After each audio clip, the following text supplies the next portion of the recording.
entregar y la forma de administración, ¿no? Puede ser intravenoso, 4 horas y media a lo máximo, y intraarterial hasta 6 horas, ¿no? Pero también va a depender del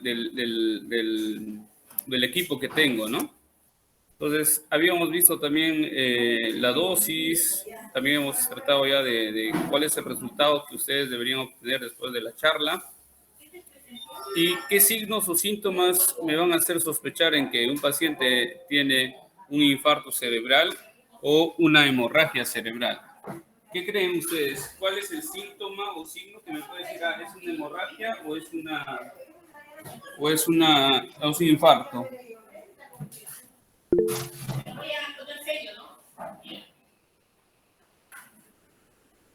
¿Habrá alguna manera de diferenciar en que esto es infarto y el otro es hemorrágico?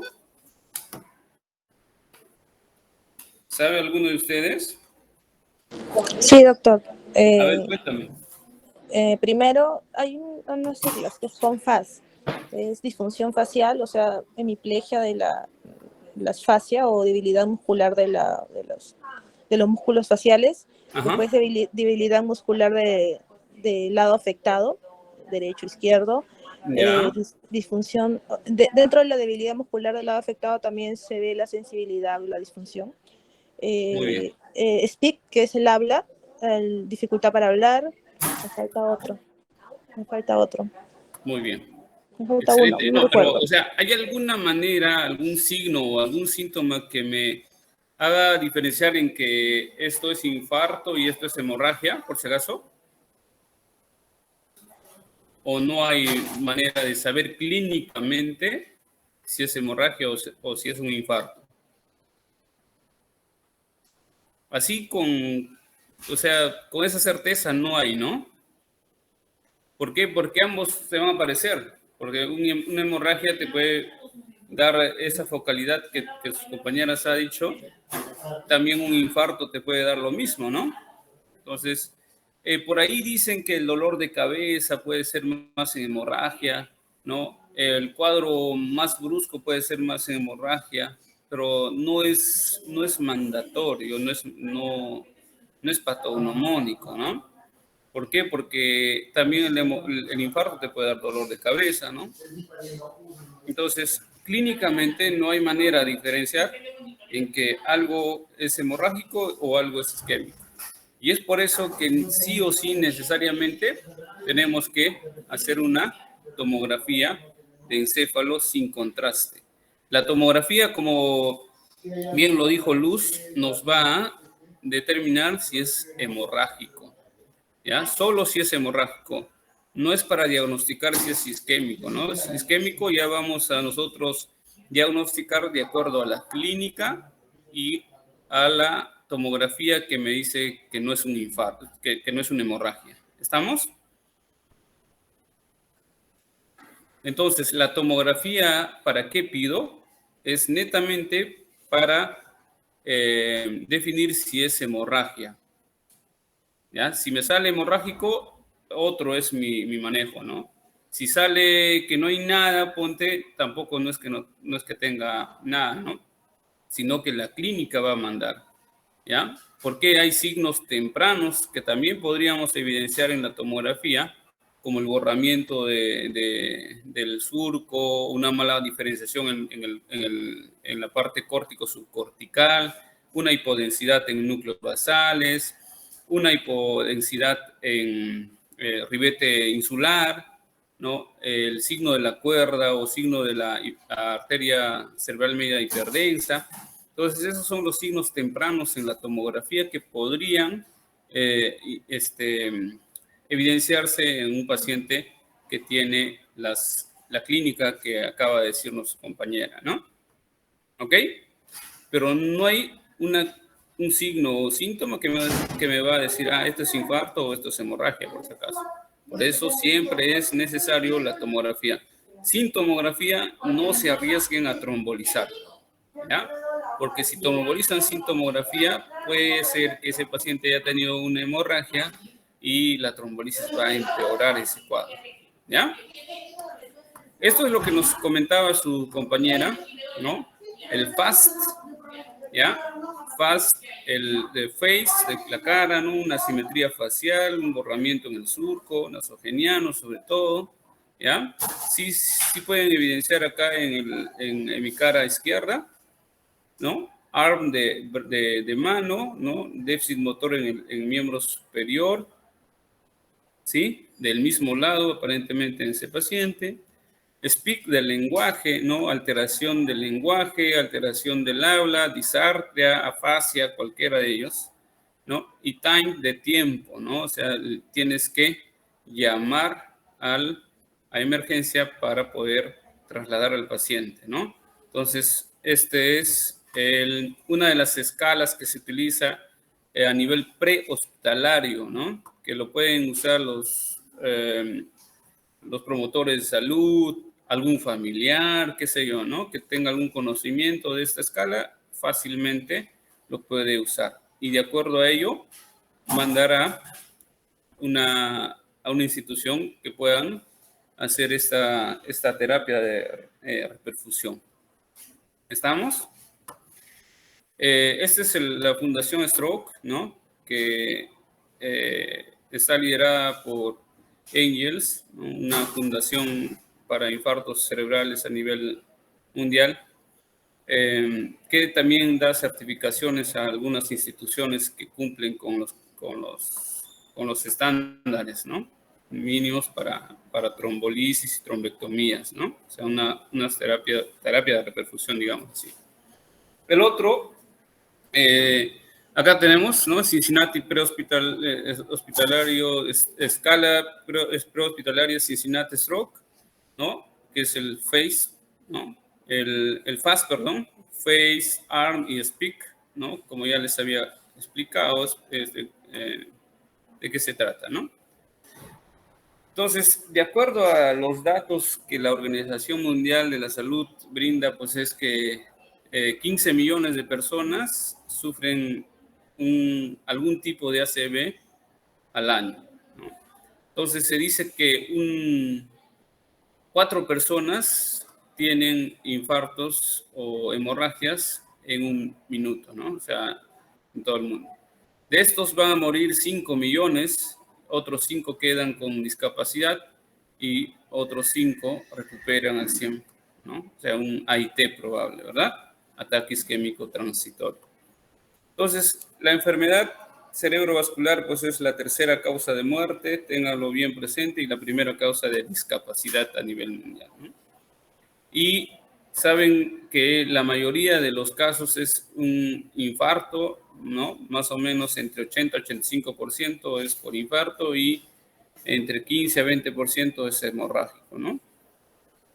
Y se dice que por cada ACV que presenta algún síntoma, algún signo, se estima que hay 9 pacientes que no presentan clínica, ¿no? Que son infartos silentes, que va a impactar con el tiempo a nivel de la parte cognitiva de estos pacientes, ¿no?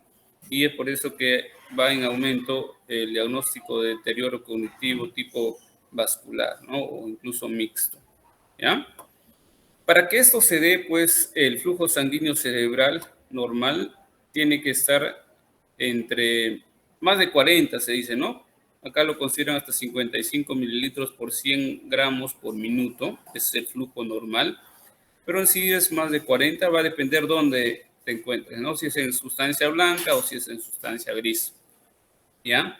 Pero si es que esto va disminuyendo, ¿no? Incluso a menos de 10 mililitros por 100 gramos por minuto, en este caso ya hay un daño neuronal que ya no es reversible, ¿no? O sea, menos de 10 ya es un infarto, una muerte de las neuronas, ¿no? Sobre todo después de 30 minutos ya no se puede hacer nada con esas células, ¿ok? Por eso es lo que tenemos que actuar muy rápido, ¿no?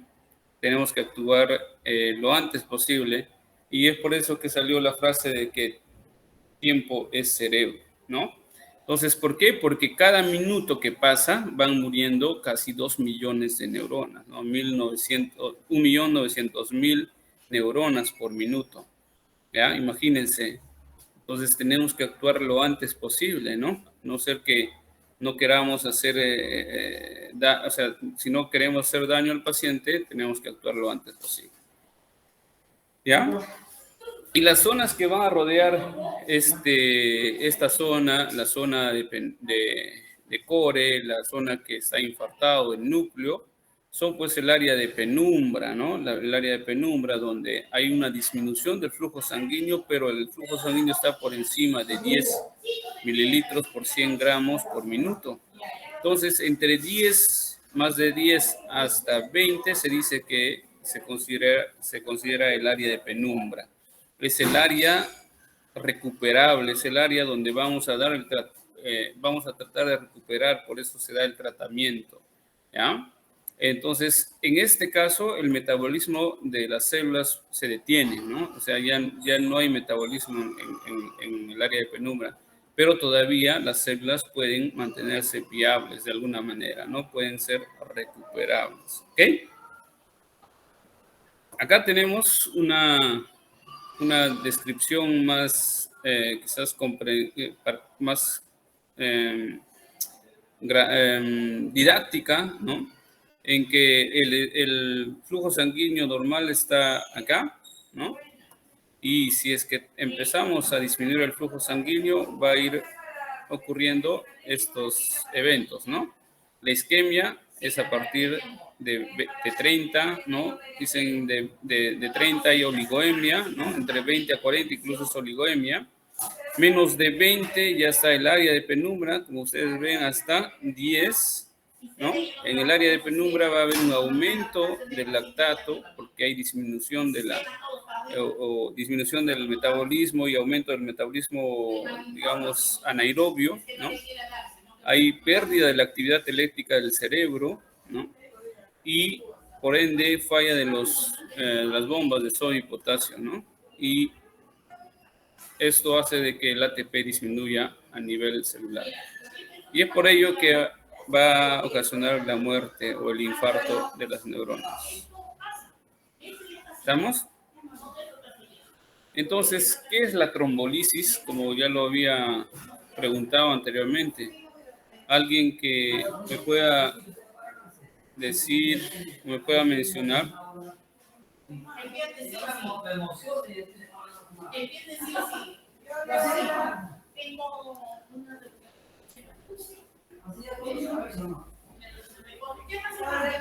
Mañana te traigo la historia de mi hija para la receta, ¿no? Ya, por favor, acá el niñito ¿Alguien? tiene una transferencia para neurología de su familiar. Este es el número de historia clínica. ¿Cuándo lo podrías ver? Recién va a iniciarse en neurología. Es nuevo. ¿Me escuchan, chicos? La cita es cambiando. Discúlpame. Discúlpame, sí. Toda la cita al paciente nuevo. Sí, doctor, se escucha. Sí, dígame de qué se trata la trombolisis. Acá está claro en cuál es la fisiopatología.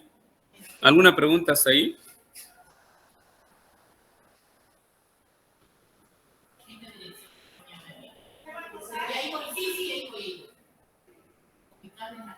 ¿No? Entonces, ¿qué es la trombolisis? La trombolisis es un procedimiento, ¿no? Por aplicación de un trombolítico en sí, ¿no? Un trombolítico, el cual en este caso usamos el alteplase o el tenecteplase. ¿Saben qué es el alteplase? ¿Qué significa el RTPA? No, doctor, no. ¿No? El RTPA, el TPA, nosotros lo producimos, ¿no? El TPA es tromboplastina, perdón, ¿qué estoy hablando? Plasminógeno activador tisular, ¿no? O plasminógeno, o activador del plasminógeno tisular, ¿verdad? Creo que eso funciona para el proceso de coagulación, ¿verdad? Del plasminógeno tisular. ¿Cómo? Creo que ese es uno de los factores para el proceso de coagulación. Claro. Sí, me acuerdo.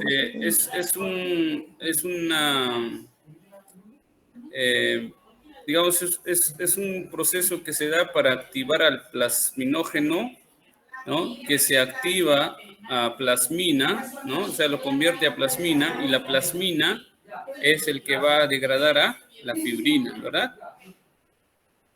¿Estamos?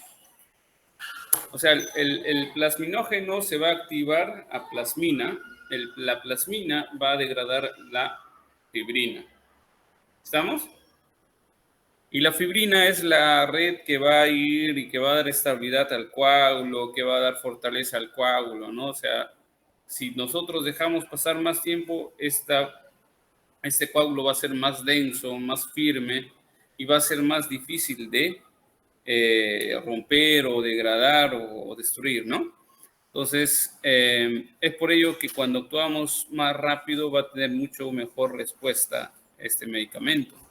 Entonces, el TPA o el plasminógeno activador tisular del plasminógeno recombinante, porque es el RTPA, pues es porque está hecho en laboratorio, va a aumentar la velocidad de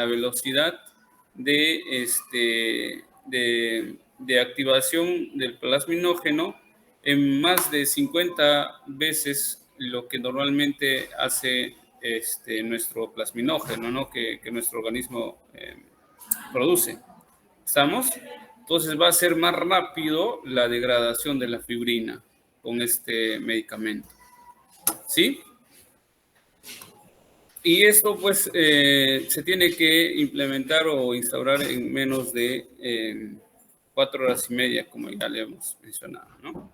Puede ser endovenoso o intraarterial, ¿ya? Endovenoso hasta 4 horas y media, intraarterial hasta 6 horas.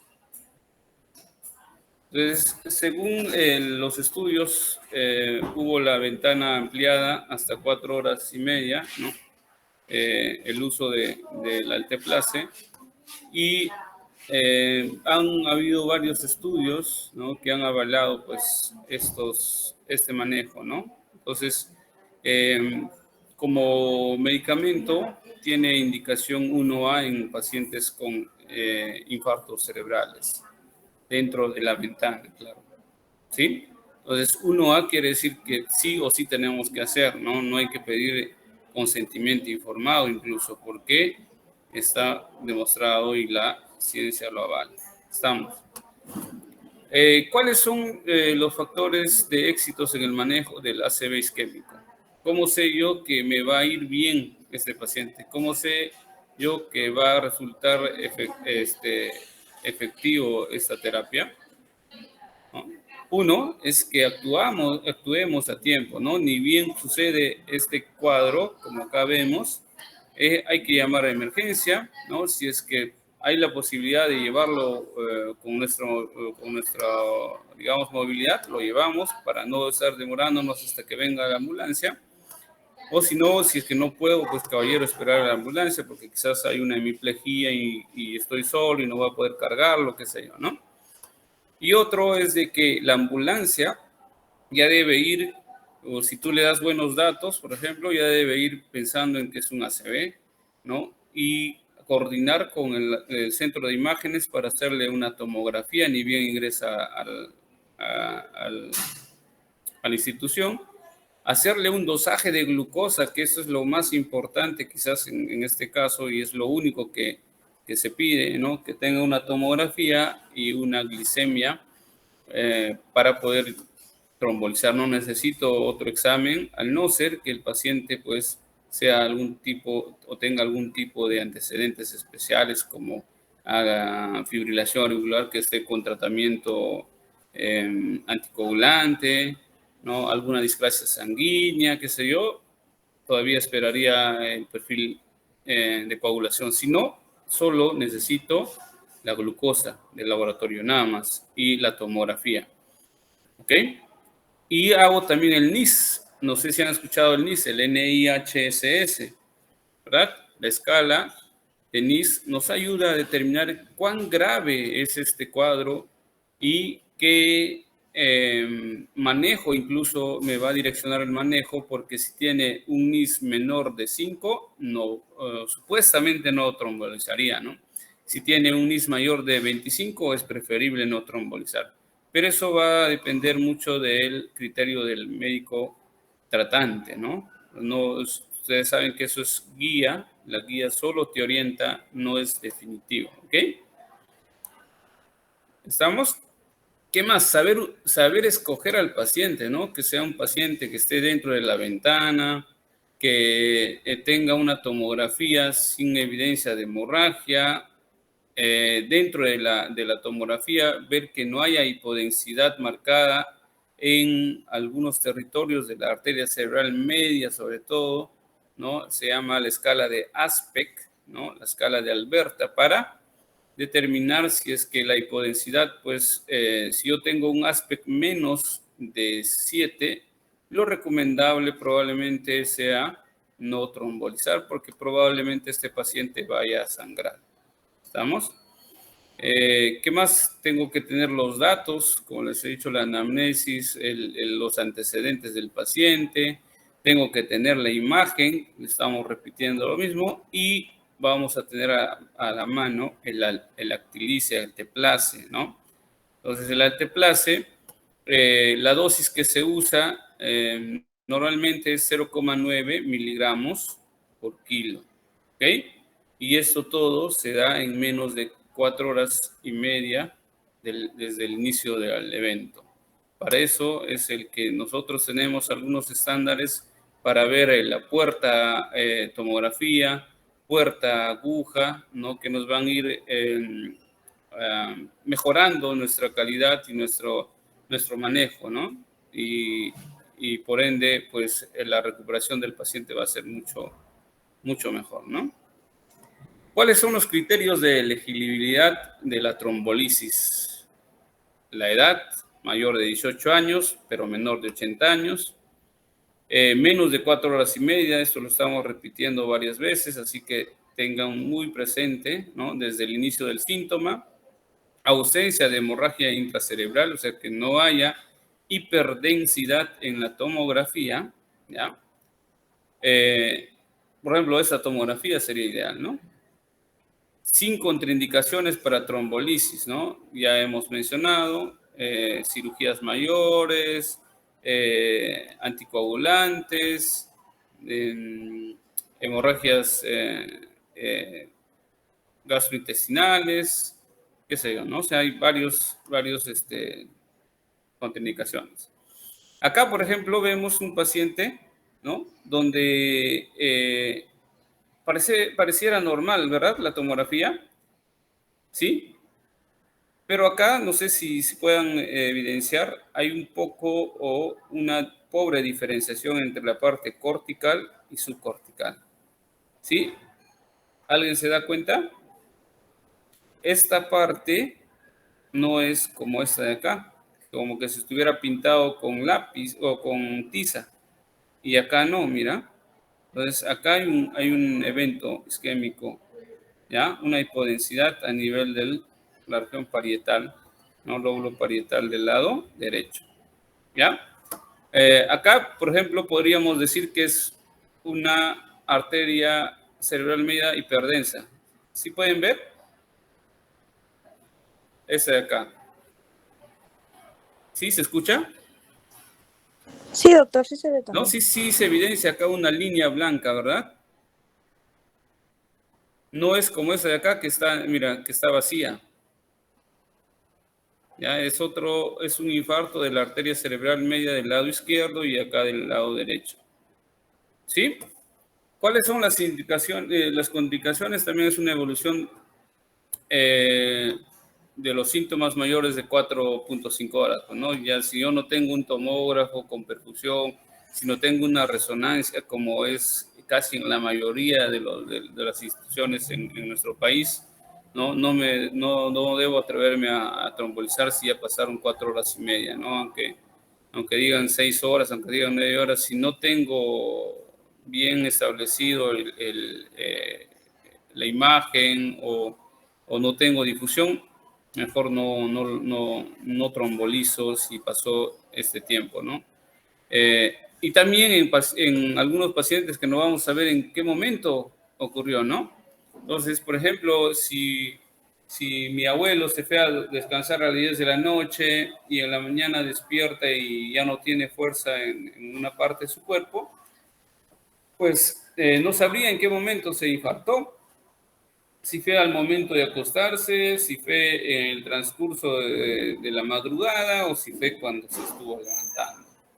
¿Ok? Entonces, es de tiempo desconocido en sí, ¿no? Entonces, para eso sí se hizo algunos estudios con resonancia magnética, ¿no? Porque antes el stroke o el wake up stroke, ¿no? El stroke del despertar, pues no se trombolizaba, se dejaba ya, o sea, se consideraba de que ese paciente podría pues presentar el infarto desde la última o desde el último momento que lo vieron bien. Entonces, por ejemplo, en este caso de mi abuelo, sería a las 10 de la noche, ¿no? Y al día siguiente, al levantarse, o sea, tiene esta focalidad. Entonces, este paciente, por más o menos, tendría 8 horas, ¿no? De tiempo de evolución, ¿verdad? No sería recomendable trombolizar, ¿no? Si fuera así. Pero ponte que si tuvo el infarto justo al levantarse, entonces se perdía el chance de ser reperfundido, ¿no? Y es por ello que se hizo un estudio, el mismatch, ¿no? Mismatch, que significa controversia, es que en las imágenes de la resonancia magnética con FLAIR se evidenciaba que el FLAIR no había cambios, a pesar de que en la secuencia de difusión había restricción, el FLAIR no manifestaba ningún cambio, pero que después de 4 horas y media o 3 horas y media prox ya empezaba a haber hiperintensidades en FLAIR. Y es por ello que ahora, si es que tienes esta oportunidad de poder hacer una resonancia magnética y un familiar tuvo el infarto en el transcurso de la noche, pues es ideal hacer la difusión con FLAIR. ¿Para qué? Para evidenciar de cuánto tiempo probablemente tenga el infarto, ¿no? Si es el mismatch positivo, quiere decir de que tiene menos de 4 horas y media. Si tiene mismatch negativo, quiere decir que ya pasó más de 4 horas y media. Mismatch negativo, o sea, no hay controversia cuando difusión se ve restricción y en el FLAIR se ve hiperintensidad, ¿no? Y hay mismatch positivo, o sea, controversia, cuando la difusión sí hay restricción y en el FLAIR también se ve hiperintensidad. Entonces, ahí no hay nada que discutir, es un infarto, ya está establecido y tiene más de 4 horas y media. Ya no es recomendable trombolisis. Y de paso podría ver cuánto de penumbra, de acuerdo al flujo, tengo a comparación del core o del núcleo. Si la penumbra es más del doble de área del core, entonces sí me conviene trombolizar. ¿Ok? ¿Hasta ahí alguna pregunta? Entonces, la contraindicación también es una hemorragia intracraneal, signos o síntomas sugestivos de hemorragia subaracnoidea, ¿no? O sea, un paciente joven que viene porque presentó un dolor muy intenso, ¿no? Muy intenso, que nunca había sentido y que después de esto empieza a focalizar. Hay que pensar que sea una hemorragia subaracnoidea, ¿no? No hay que pensar que sea un infarto cerebral probablemente, ¿no? Dependiendo la edad sobre todo, ¿ya? Los pacientes de jóvenes sobre todo van a tener una probable malformación arteriovenosa o en este caso probablemente un aneurisma, ¿no? Entonces, la hemorragia subaracnoidea más frecuente en pacientes es por aneurisma roto, o sea, es aneurismática. Y la hemorragia subaracnoidea, o sea, secundario a un traumatismo encefalocraniano, eso quizás también lo más frecuente, ¿no? Entonces, si te preguntan, la hemorragia subaracnoidea espontánea es por aneurisma y la hemorragia subaracnoidea en general es por traumatismo encefalocraniano, por un accidente, qué sé yo, ¿no? Síntomas menores o mejoría franca antes del inicio de la infusión. Se dice que cuando mejora rápidamente, probablemente este paciente esté haciendo un AIT y vaya a recuperar en el transcurso, así que ya no es necesario quizás la infusión de alteplase, ¿no? Cuando mejora en 4 puntos a más del NIS, nos va a decir que es una mejoría evidente, una mejoría franca y que no debemos trombolizar. O cuando haya tenido también un ACV isquémico en los últimos 3 meses, un trauma craneal severo en los últimos 3 meses, historia de hemorragia intracraneal, hemorragia intestinal o gástrica también, ¿no? Esas son las contraindicaciones. Tratamiento con heparina, acuérdense, como les había comentado, anticoagulantes, ¿no? En las últimas 48 horas previas al evento, ¿no? No podemos tampoco trombolizar, ¿no? O a dosis anticoagulantes cada 12 horas o pueden ser cada 24 horas, dependiendo incluso el INR en este caso también nos puede ayudar, ¿no? Tratamiento con anticoagulantes orales, ¿no? Considerarse pues con INR menores o iguales a 1.7 podríamos trombolizar, pero si es mayor a 1.7, como les había mencionado, no es recomendable, ¿ya? Diálisis hemorrágica conocido, ¿no? Alguna discrasia sanguínea que pueda tener el paciente. Las plaquetas en menor de 100.000, ¿no? También es una contraindicación porque posiblemente ese paciente vaya a sangrar, ¿no? Neoplasias gastrointestinales, sangrados intestinales, como también ya les comenté, dentro de los últimos 21 días exactamente. Cirugía mayor en los últimos 14 días. Punción lumbar o punción arterial en un sitio no compresible en los últimos 7 días, ¿ya? Glicemia por debajo de 50, tampoco, ¿ya? Primero corrijo la glicemia, si es que el paciente continúa con la focalidad, puedo trombolizar, si no, aún no es indicación, porque puede ser por la hipoglicemia o puede ser por la hiperglicemia la focalidad, ¿no? Entonces, se trata de corregir la glucosa y se evalúa al paciente. Presión arterial mayor de 185 sobre 110, no debo trombolizar, ¿ya? Entonces, antes de la trombolisis, antes de empezar la infusión con alteplase, tengo que tratar de que mi presión arterial no esté por encima de estos valores, 185 sobre 110, ¿ya? Entonces, si está por encima de esto, tendré que aplicar enalaprilato, tendré que aplicar nitroxiato de sodio, el que mejor maneje el servicio, ¿no? O el que tengas también, ¿no? En ictus graves, no debo trombolizar en mayores de 25 puntos en el NIS, ¿no? O una imagen con hipodensidad marcada, ¿no? Un infarto extenso. También hay que tener cuidado, ¿ya? Entonces, este es el NIS. No sé si ya lo han visto alguna vez. Tiene 11 ítems y tiene... cada ítem tiene su puntaje, ¿no? ¿Han hecho el NIS por si acaso?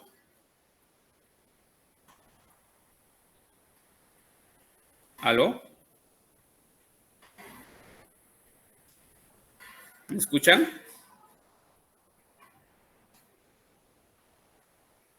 Sí, doctor. El NIS tiene estos parámetros, el nivel de conciencia, ya en la práctica lo van a realizar o lo vamos a hacer, ¿ya? Incluso hay un link que puedo brindarles para la certificación del NIS, que te da pues por 1 año a 2 años de certificación, o sea, a nivel internacional, según el puntaje o incluso digamos, la escala que quieras hacer, ¿no? ¿Ya? Si es que están interesados, les voy a mandar con la delegada el link para que puedan inscribirse y sacar su certificación del NIS, ¿ya? Entonces tiene el nivel de conciencia, ¿no? Acá tienes si está alerta, si está somnoliento, si está obnubilado, si está en coma. Cada uno tiene su puntaje. El puntaje del NIS va desde 0, incluso hasta 42 puntos, que es el máximo. Nivel de conciencia, ¿cómo está el nivel de conciencia? Se hace 2 preguntas simples, ¿no? ¿Qué edad tiene y en qué mes estamos, ¿no? Si es que te responde ambas bien, 0 puntos. Si es que te responde una de ellas, 1 punto. O si es que ninguna te responde, 2 puntos. Así, ¿ya? Y tienes todo el examen para realizar este escala. Con el tiempo lo haces muy rápido, en menos de 5 minutos, hasta 2, 3 minutos lo puedes realizar, ¿no? Y te ayuda bastante para puntuar, ¿no? Entonces, el ictus grave, según criterios clínicos, se considera más de 25, ictus leve, menos de 5, ¿no? Con síntomas que no van a llegar a discapacidad, menos de 5, o sea, igual o menor de 4, ¿no? Es un stroke leve, ¿ya? Entonces, en este tipo de pacientes, quizás no me conviene trombolizar, ¿no?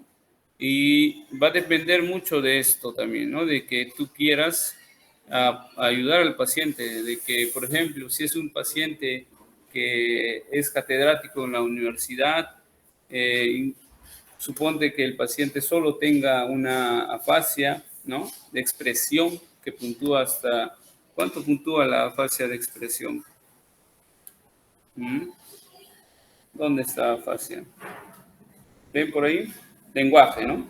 Afasia, 1 punto si es moderado, grave 2 puntos. Imagínate que tengas 2 puntos, ¿ya? Y es un catedrático. ¿Qué harías? ¿Lo trombolizas o no?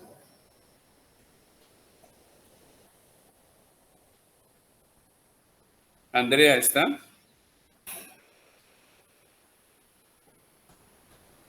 Luz. Débora.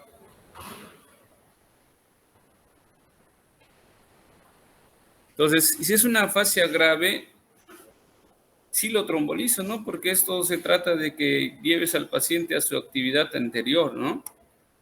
¿Ok? O sea, de reintegrarlo a las labores que desempeñaba antes del evento. Entonces, si es que queda con afasia grave, ese paciente ya no va a poder trabajar como catedrático probablemente, ¿no? ¿Ya? O, por ejemplo, si es un piloto, ¿no?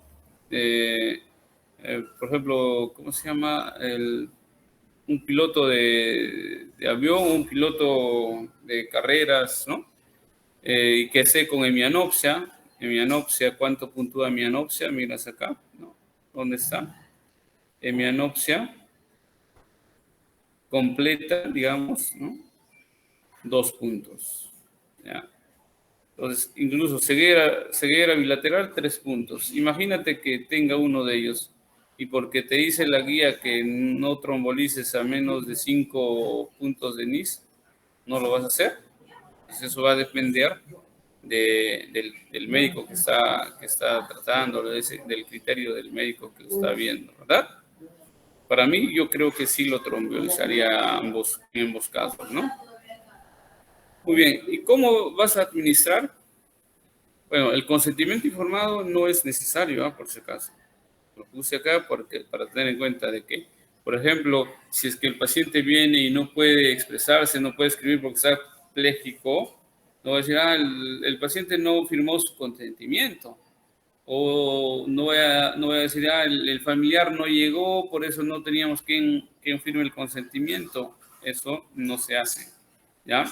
Porque es nivel 1A, así que tienes que indicar simplemente el tratamiento, ¿ya? Alteplase. Tenemos la presentación de 50 miligramos en ampolla, ¿ya? La dosis es de 0,9 miligramos por kilo. Acuérdense, máxima dosis 90. Ya más de 90 no doy. Si mi paciente pesa 120, ¿no? Más adelante lo vamos a ver, siempre la dosis máxima es 90. ¿Ya? ¿Cómo voy a administrar? 10% del total voy a administrar en 1 minuto y el resto voy a completar a 1 hora. ¿Ya? Antes de empezar la trombolisis, fijarme cómo está la presión arterial, que es importante. No debe estar más de 185 sobre 110. Durante la administración, o sea, en esta hora, no debe pasar más de 180 sobre 105. O sea, 5 milímetros de mercurio menos que antes de empezar. ¿Estamos? Entonces, ¿por qué? Porque se ha visto que si sube por encima de estos valores, el riesgo al sangrado es evidente, ¿no? ¿Qué otra cosa tenemos que tener presentes, ¿no? En que si un paciente le estás administrando el alteplase y presenta cefalea, presenta disminución del estado de coma Glasgow, incrementa el NIHSS, tienes que tener cuidado porque ese paciente probablemente haya hecho una conversión hemorrágica. Entonces, para eso tengo que estar monitorizando permanentemente, ¿ya? Su presión arterial, como ya les mencioné, el examen neurológico, viendo el estado de coma Glasgow, el NIS, ¿no? Entonces, tengo que hacer cada 15 minutos hasta las 2 horas, ¿no? Después del inicio de la infusión, cada 30 minutos por las primeras 6 horas y cada hora hasta 24 horas posteriores. Entonces, todo esto tengo que hacer en los pacientes que estoy dando terapia antitrombolítica, perdón.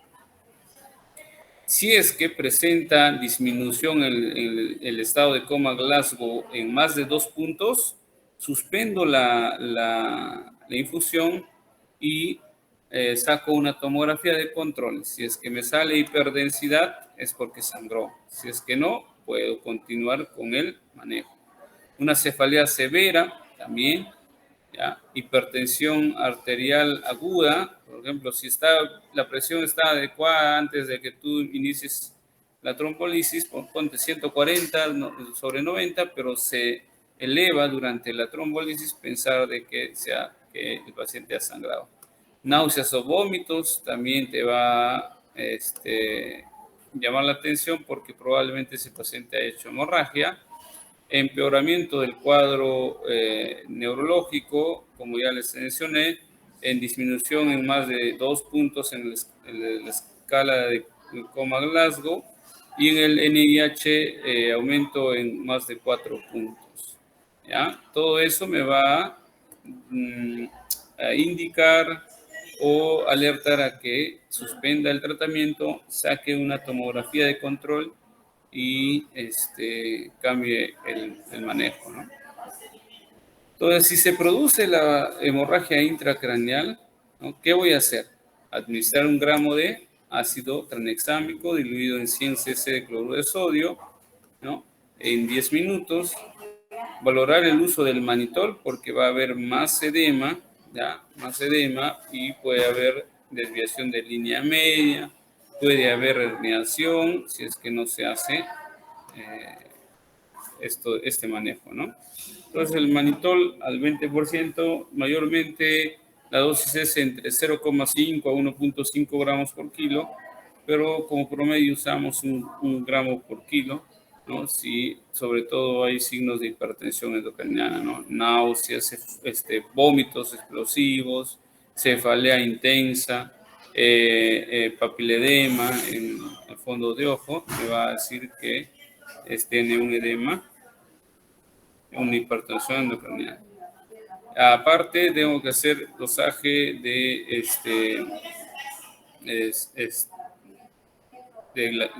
coagulación y fibrinógeno para ver por qué sangró también, ¿no? Entonces, hasta ahí todo claro. ¿Alguna pregunta para hacer un poquito de más didáctico o como que más interactivo la charla? ¿Tienen alguna pregunta?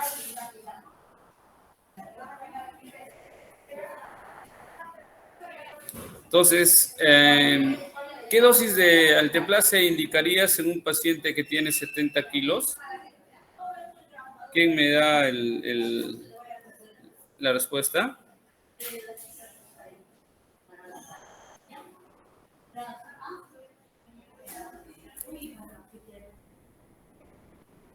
¿Están ahí?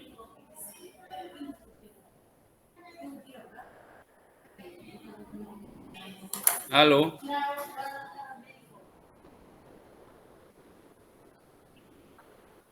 Chicos.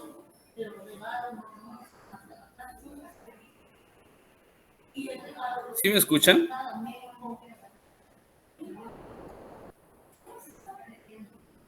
Antonella. Nicole. Alguien que me escuche responda, por favor. ¿Están despiertos? Sí se escucha, doctor. Ya, gracias, Débora. Creo que Débora es la única sobreviviente. Cuéntame, ¿cuánto de dosis le tocaría a un paciente de 70 kilos y cómo administrarías?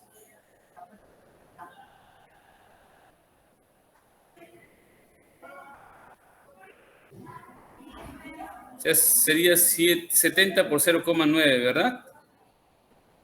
¿Cuánto sale? ¿63? ¿Sí? ¿Más o menos? 7, sí, pues, ¿no? Es 0,9 por kilo. Sí, sí. 0,9 por kilo, Claro. ¿no? Entonces 63 miligramos, ¿verdad? Sí, doctor. No sé cuánto ¿Ya? sale. De esos 63 miligramos, el 10%, o sea, 6,3, ¿sí? 6,3 miligramos vas a ponerlo en un minuto en bolo. ¿Ok? Lo pasas en bolo en un minuto. Y el resto, que sería 56,7 en una hora en total, ¿no? En infusión. ¿Estamos? Si es que mi paciente pesa 120 kilos, ¿cuánto le tocaría? ¿Quién más está? ¿Joel? ¿Está Joel? ¿Corina?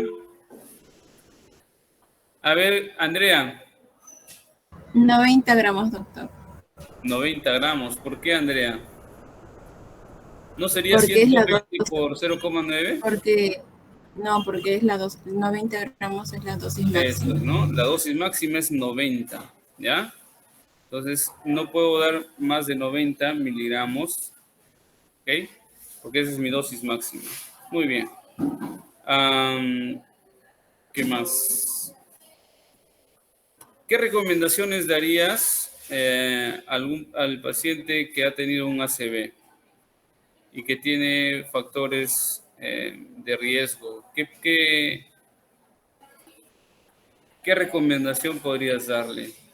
Por ejemplo, si es hipertenso, si es diabético, si tiene hipercolesterolemia, si tiene fibrilación auricular, ¿no? Son los factores de riesgos a tener un infarto, ¿no? Entonces, siempre si es que tienes algún factor de riesgo, es pues manejarlo bien, ¿no? La diabetes, controlar bien, la presión, controlar bien, la dislipidemia, tratar de mejorarlo, la fibrilación auricular, ¿no? Consumir tus medicamentos que van a disminuir el riesgo, como el anticoagulante, quizás algún beta bloqueador para las arritmias, ¿no? Si tienes mixoma cardíaco, pues lo ideal es operación, porque si no, eso está como que una bomba de tiempo, en cualquier momento forma embolias, ¿no? Pueden complicar. ¿Estamos? ¿Alguna pregunta, chicos, para terminar ya el tema? El tema lo vamos a ver bastante conmigo en las prácticas, ¿ya? Nada más, Débora. Entonces, ¿podemos empezar el otro tema? Sí, doctor. Ahí iban a presentar. Grupo 7 y grupo 4 les toca Ya. este tema. Solamente son 3 personas que van a exponer, como se había quedado. Listo. Muy bien, gracias.